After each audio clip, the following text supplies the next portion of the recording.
Donald Trump is, of course, still engaged in a trade war with China, and the ramifications for farmers are already being felt.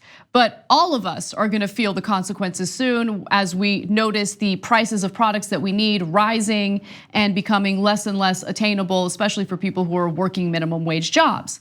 But Donald Trump is asking farmers, many of whom voted for him, to do the patriotic thing and just suck it up. Now, he says, quote, "Our great patriot farmers will be one of the biggest beneficiaries of what is happening now." But here's the thing.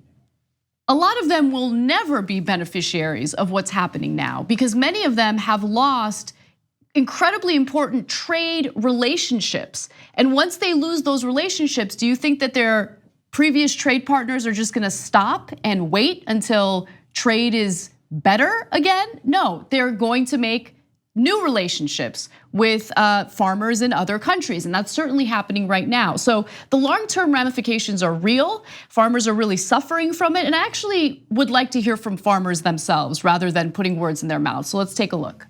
Tell us, what has the impact been on our farmers? It's been insane. We've had a lot of farmers, a lot more bankruptcies going on, a lot more farmer suicides. These things are highlighting many of the news stories in our local news.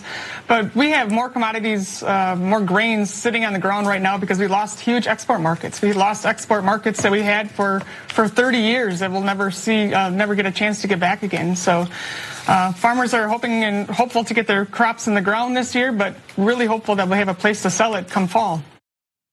So I think it's important to hear those perspectives because we're not talking about these massive, corporate farmers. We're talking about small-time farmers who have had these farms passed down generation by generation, and they're really suffering right now, and there's no end in sight. And so what do you make of all of this? Do you think this is a smart strategy? Because there is a legitimate argument to be made about how China has been behaving over the last several decades, and they do need to be held to account. But at the same time, is this the best way to go about it? All trade wars are wars of attrition to see who can blink, who's gonna blink first.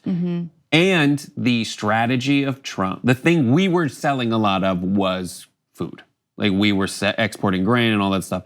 And the thing that they believe, and I believe that China is doing is like massive intellectual property issues. Yes. I think that's more of a legislative thing where you punish them for their intellectual property violations. You find ways to enforce that through some kind of largely, like, I guess, legal process internationally.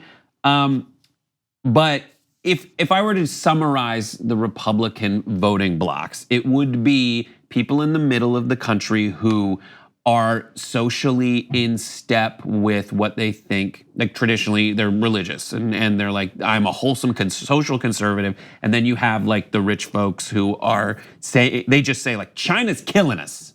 That's all they say. And right now, the fact is that to appease the people who are saying China's killing us, there's a trade war. And the people it hurts the most are farmers. And it's up to the farmers to help. If they're hurting, of course, they're gonna tell Trump that they're hurting. Those people are up for grabs. In the meantime, in all of this is the laborers in the Rust Belt. So he's gonna lose some of these farmers, and he's trying to pick up people in the Rust Belt by saying, I am going to protect your job. And what's crazy to me is the protectionist is the Republican right now. Right. So these are things that I don't think are huge losers for Trump. It is horrible PR for him to hear that farmers are committing suicide, but I don't think it's a huge loser for him, in the long run. You make a great point, and just to solidify your point even further, there is reporting out that indicates that this whole trade war is part of Trump's 2020 strategy to present himself as this protectionist, as someone who's willing to stand up to China. But you also brought up a really great point about intellectual property. And that is something that China has been guilty of. But couldn't one make the argument that part of the issue around intellectual property theft in China is because we keep shipping all of our jobs to China, and in order for them to make the products that their workers are making for US companies, you need to give them the information to make those products. Isn't that part of the intellectual property theft? Well, yes, because they are like, so we have, in order to get your people to make this stuff, just send us the plans and we'll put them together, it'll be fine. But still, the protectionism or the tariffs, as opposed, like the whole thing that Obama kind of lost on, and the Bernie you heard say like, get rid of the TPP. The strategy there was to raise labor wages abroad so that they would be on par with American wages, and American workers were like, I don't have time for that. And Trump shows up and is like, I'm going to make it more expensive to make stuff in China so that we have to make it in America. I don't see that as a loser for him, except for the people that China was buying stuff from us, which is food. Yes. And it hurts the farmers. And are there more farmers than laborers? Where do the farmers live? In places where the other option is the godless baby murderers.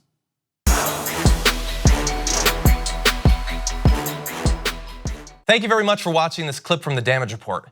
If you liked it, don't forget to subscribe to this channel and ring the bell on YouTube to get notifications of our new videos. And of course, you can catch the full Damage Report live every weekday at 1 p.m. Eastern, 10 a.m. Pacific on TYT Network on YouTube TV.